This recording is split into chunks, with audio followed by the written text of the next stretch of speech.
And welcome into another edition of Tobs Talk, everyone. I am Riley Corcoran. Wilson coming off a 3-game road trip where they went 1-2, picking up their 20th win of the season, a mini milestone on the stretch here in 2013. The Tobs matched their win total from last year with still 18 games remaining, trying to make that push towards the Pettit Cup playoffs.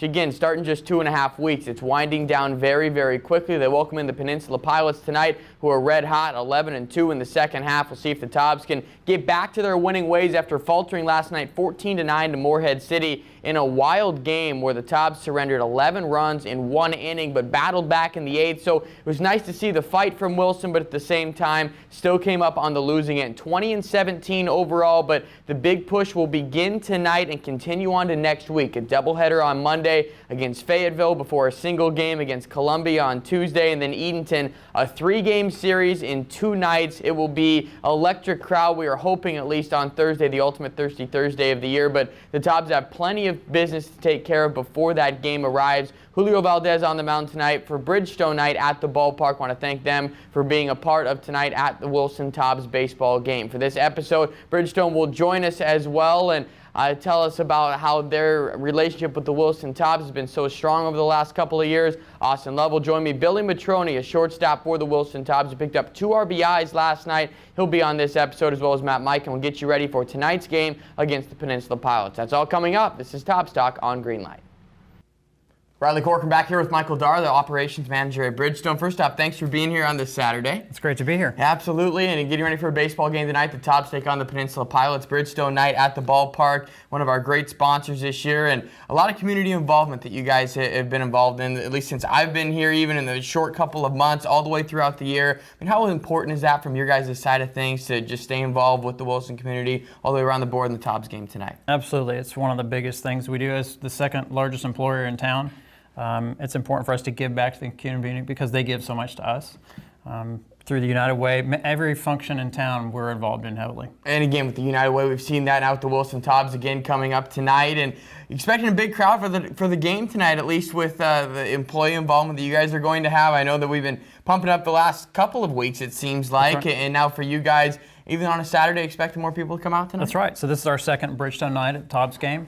And we had a big turnout last time, and so half of our crew will be coming out, as many as can make it tonight. So. And again, Zach Lee is a second-year player, at least for the Wilson Tobs, now coming back, and Tom actually works at Bridgestone. It's That's right. Nice connection there with Jan. I mean, how much of involvement did she have making sure that Bridgestone was a part of this night? And again, very, very special. Yeah, big. Several years ago we were associated with the Mudcats, but since Zach's been playing others, we've really made our association with the Tobs and local instead of all the way over to 5-county stadium. Big time, and we're hoping the Tobs and hopefully Zach Lee gets a couple hits tonight. That'd be pretty cool. Be Maybe we could frame a ball or something, put up a Bridgestone. I think you got a little bit of room for that? That's right. We have a Tobs signed jersey at the plant, so it's great. We've got some memorabilia there. So you got all the way around the board, it seems like. Busy time of year for you guys out at work, or is it more of the summer as everyone's trying to transition towards the fall, or has everything been going over there? It's busy. We just came off of our shutdown, but sales are good, strong. In fact, some of the giveaways we're doing tonight are associated with the movie Turbo that just came out. Firestone's a big sponsor of that because the Snail's running the Indy 500. Firestone's the official tire for that. So we've got some actually movie tie-ins this summer, so that's exciting. Well, I mean, how's that from your side of things? I mean, that's pretty cool. We're sitting here in Wilson, North Carolina. We have tie-ins to big-time movies coming out, and then all of a sudden there will be giveaways tied in with the Tobs games. That's pretty special. How's it from your side of things here in Wilson? The sports marketing for Firestone and Bridgestone have taken off between the golf.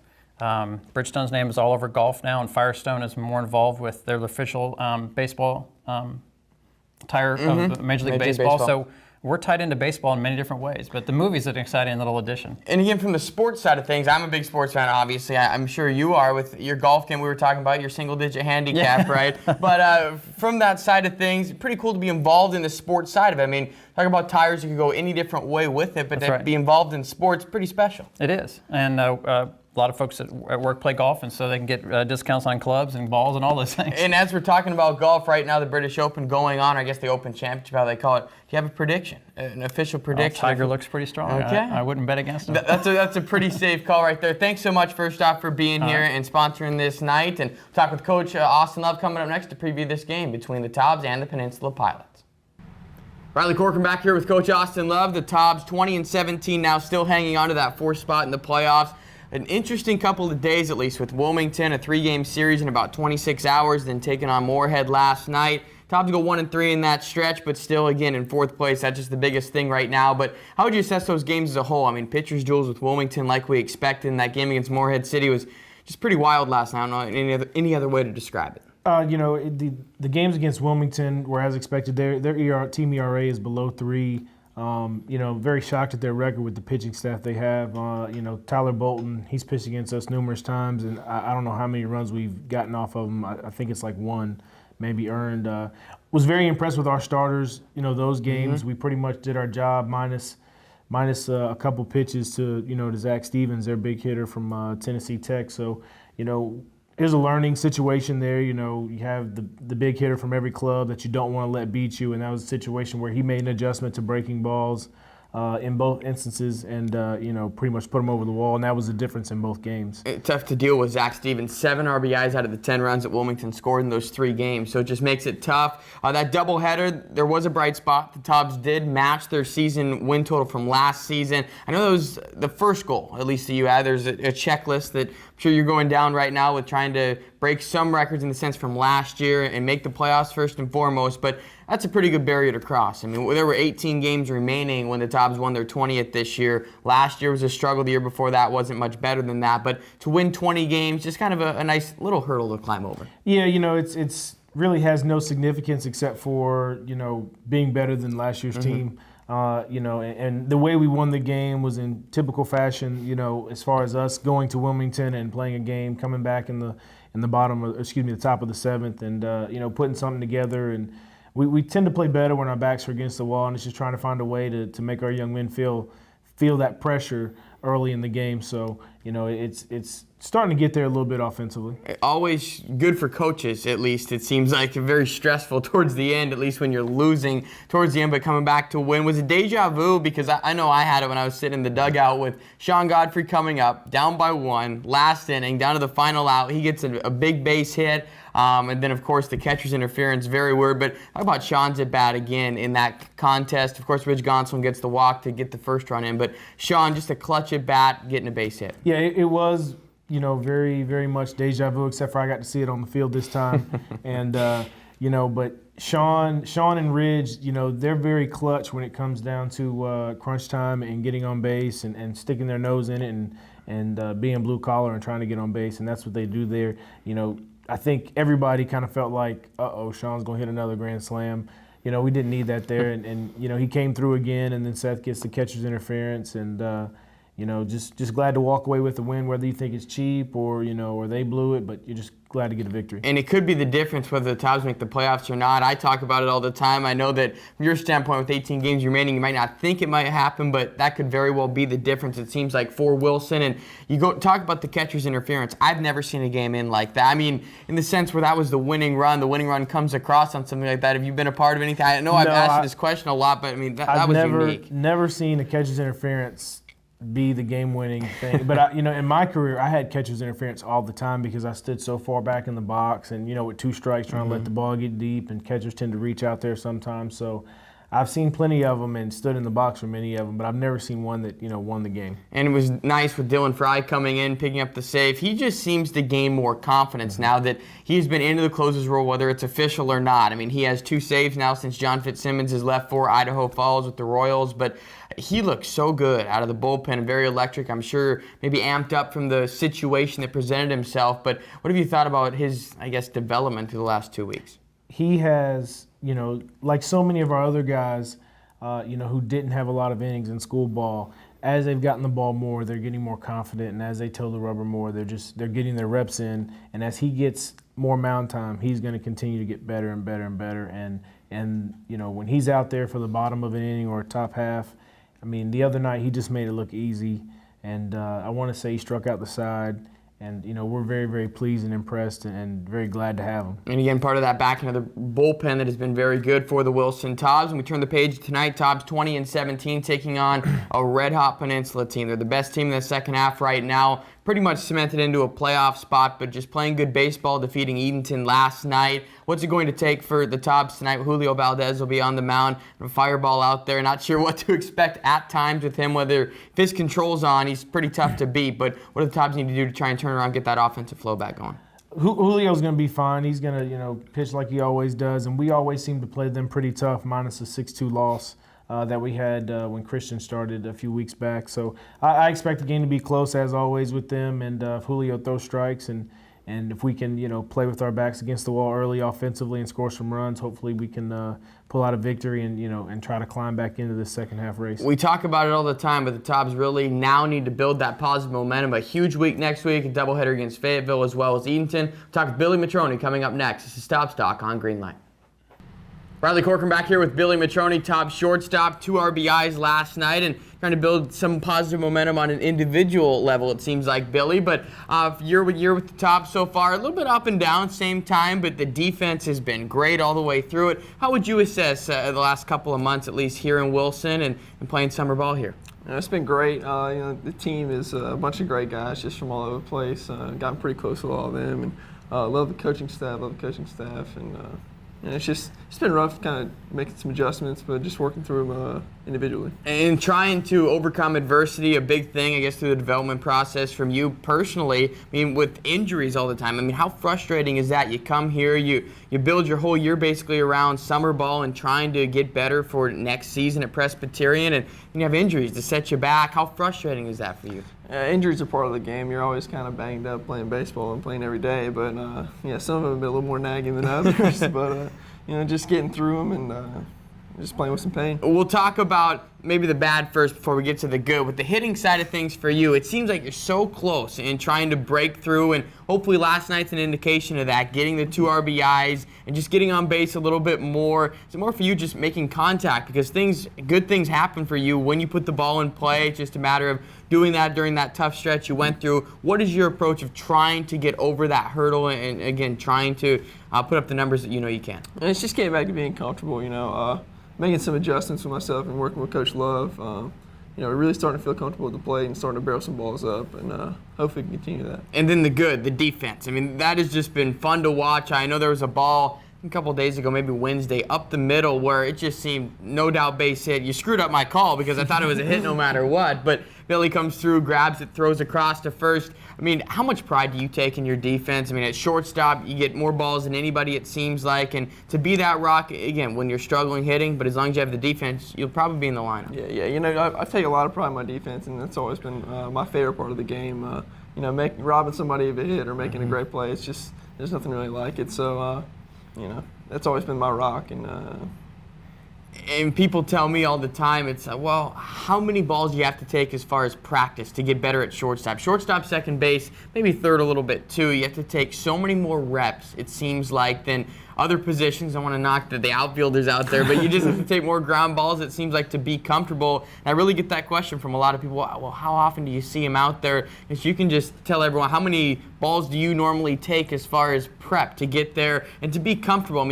You're a Division I shortstop. You play in the Coastal Plain League here. You have a ton of talent, but what did it take defensively as far as reps to get here? Just every single day, buckets and buckets of ground balls, and especially in school ball, we take 100 fungos a day. It's just ridiculous. So, and it's not even like it's anything. It's one of my favorite things to do is take ground balls. So, it's doing something that you love. And again, from that baseball side of things, from Presbyterian, trying to get better for next year, the Blue Hose, always maybe the best mascot, I would say, in college. Is that something they made you know? When you went on campus, did you have to know what a blue hose was? Come on, how's that a college mascot? Honestly, the first 3 weeks we were there, no one had any idea what it was, and then the freshman. So learning what it was, and Scottish warrior with a kilt and everything like that. It's kind of fun. Now, is that freshman initiation? Maybe you have to have the freshmen wear the kilt a little bit. That's a good idea for next year. No, okay. We're going to have to take that into account. And for next year, for your college team, how's that looking for you trying to be a big part of that, obviously? And saw a couple guys throughout the Coastal Plain League this year with Bo Dees as well as Brad Zebedis for a little bit. And you guys have a pretty good nucleus, but what do you need to do to get over the hurdle and maybe make the NCAA tournament? It's just going to be about pitching and scoring some runs. We only lost maybe a couple key guys, our center fielder and maybe one pitcher that really made a difference. So hopefully we can replace that with some upcoming freshmen and just keep going. And like you were talking about with this team right now, so tight-knit, hopefully can make that push towards the playoffs. What do you think needs to happen over the next 2 weeks to make sure that Tobs stay in that 4th spot and not drop down to 5th? Just need to stay focused. You know, as of late, some of the guys have just been all over the place a little bit. Everyone just needs to stay together and keep meshing well and keep playing well. And we'll see if Billy Matroni can get back on that hot hitting streak. 2 RBIs last night, pushing forward for there. We'll talk from Matt Micah coming up next. This is Tobs Talk on Greenlight. Riley Corcoran, Matt Micah back here with you. The Tobs long road trip, it seemed like. I know it was only 2 days, but those 3 games is draining in the sense where we saw pitcher's duel, we saw a comeback, we saw a wild one last night that featured just about everything, Matt. But overall, Wilson gets 1 win out of it. They matched their season total from last year, but at the same time, how would you assess those games at Wilmington and at Morehead City? Go 1-2, and it's a little bit of everything again in those games. Yeah, last night, at Morehead City, we keep on saying, never seen a game like this, never seen a game like this, but last night I've never seen a game like that. 11 runs in 1 inning, and then 5 runs. The Tobs come back to close the game out for make the deficit even closer. And I've never seen anything like that. And then at Wilmington, we had a pitcher's duel, and then Godfrey came up big again. It was crazy. Now, let's go to those Wilmington games first. Pitcher's duels all the way around the board. Someone like Wilmington that does not have the best hitting per se, but they have great team pitching. That's why they're in it. They're only a half game behind the Tobs right now for that 4th and final spot. But game went so quick, and you feel bad for someone like John Balk III because he went a complete game. He did not allow an earned run, and yet he picks up a loss. I mean, how do you deal with that as a pitcher trying to move forward in the sense where, we were down there in the dugout with him. He just, there's really nothing he can do about it. He goes up against Tyler Bolton, who was incredible yet again, but it's a tough way to lose for John Balk III. Yeah, he has to be pleased with himself and his own performance. On a personal standpoint, he has to be pleased with himself. He pitched well, kept the Tobs in the ball game. He did what he does, which is pitch to contact, get his outs. There's nothing you really can do about that. And the coaching staff won't probably say either or now, but with Matt Bourne's being gone, to me, there's no doubt he's the ace of staff. How would you assess that from the Tobs pitching standpoint? Julio Valdez going tonight, he's a good candidate, but right now, the most consistent guy all year has been John Balk III. Yeah, very consistent. He's just one of those guys where Coach Love, it's great for him, for Coach Love to have that in his back pocket. He's one of those guys that he'll sit at 80, 81 with a huge curveball for a hammer, and he just gets guys out. And we'll see if he can continue that on through the next couple of weeks, at least the couple final starts to end the season, at least for John Balk III. But game against Wilmington where the Tobs came back, and I see that sign of life. I know that when they had that grand slam, Sean Godfrey, and we were both there, that was very impressive. But to see it unfold like that, I wasn't so sure the Tobs are going to be able to mount that comeback. What does that do for the team morale? Oh, great morale right there. For Godfrey, everyone thought, we both thought, we kind of looked at each other saying, oh my gosh, here we go again, deja vu. And Godfrey came up with a big single, and then Neely came up clutch with catcher's interference. Either way, a win is a win. As ugly it is or pretty as it is, a win's a win. And the Tobs will take it. Last night, I know that we were describing it as a heavyweight boxing match, going back and forth to 12 rounds. Who was going to prevail? The Tobs counter, and then all of a sudden Morehead City delivers that 11-run inning. And I was sitting there going, wow, how could this be happening? What was your take from it? It's just, you cannot stop the bleeding, the circus music's playing, everything's going around. You cannot stop it. We've been in that type of situation before as former players, but to see it from that side, I think it's just so painful to watch. Yeah, it's just baseball. There's some days where you can't do anything. You try, it's quicksand. I've mentioned this before early on in the season. You keep on sinking as hard as you fight, you keep sinking deeper, and another single, and then a double, and it clears the base. That's just baseball sometimes. And again, Morehead City, they're still in it. They're only a couple games back now of the Tobs. Wilmington, of course, is a half game behind Wilson. The sense of urgency needs to come now. Big next week with Fayetteville. 2 games on Monday, 2 games against Edenton on Thursday, another game against Columbia, who is leading the West right now. So it will be an extremely tough week, and that pretty much gets going tonight with Peninsula coming into town. How great they've been, 11-2 in the second half. They blow out Edenton last night. They're very close to them all the way through. How much has Peninsula gotten better, Matt, in the last couple of weeks that we've seen? Not a team that's really flashy, that has the big names on there from big-time schools, but they play well as a unit is something I have noticed with Peninsula. What do you think makes them so good? especially their defense. Their defense is solid. You know, at the shortstop position, if ground balls, you know, anywhere, they'll make the play. They don't make that many errors. They're very clean, and then, you know, they'll just string up a couple hits and then get on a roll for one inning, and that's how they beat you. With apologies to Matt Rembolak and Billy Matroni, I think Josh Silver by far is the best defensive shortstop in the Coastal Plain League. The plays that he's made this year have been great, and like you said, big reason why Peninsula is in first place in the second half for Wilson. Again, with Julio Valdez on the mound tonight. Final question as we try and get going for this game. Wilson trying to get back to their winning ways as they've been very good at home this year, slightly better record than on the road. What does Julio need to do? Kind of a long layoff for him now since the last time we've seen him on the mound. What does he need to do to make sure that Tobs are in a good spot to win the game? You know, he has to go back to what he does best. You know, he has that long layoff, like you said, so he had a lot of time to prepare. You know, so he'll pitch the strikes, pitch the contact, use his defense to his advantage, and he'll just get guys out that way. We'll see if the Wilson Tobs can get it done. Back to their winning ways. Bridgestone night at the ballpark. Want to thank them for sponsoring Wilson Tobs Baseball. Wrap the show next. This is Tobs Talk on Greenlight. And another episode of Tobs Talk in the books. Wilson trying to get back to their winning ways after faltering 2 out of 3 times at Wilmington and Morehead City. A tough road trip, but the last time Wilson will have to make that this season. Still a half game ahead of the Sharks for that final spot in the Pettit Cup playoffs. Something we are going to keep a close eye on throughout the next 2 weeks as Wilson rounds out the regular season. A busy week coming up at historic Fleming Stadium. A doubleheader on Monday, followed by a single game Tuesday. Another doubleheader on Thursday, that ultimate Thirsty Thursday of the year. So a big week that will pretty much get started tonight as the Tobs welcome in Peninsula for the final time here at historic Fleming Stadium. The Pilots have been red hot. They're 11-2 in the second half, beating Edenton last night, playing great defense, good pitching all the way along the lines. Peninsula, the hottest team in the Coastal Plain League. Wilson will try and counter with Julio Valdez, the left-hander from Alabama State, who has been pretty good for Wilson, but a long layoff throughout the last 10 days. Will he be fresh when he gets back on the mound? We're about to find out. We'll be back again Monday for the next episode of Tobs Talk right here on Greenlight.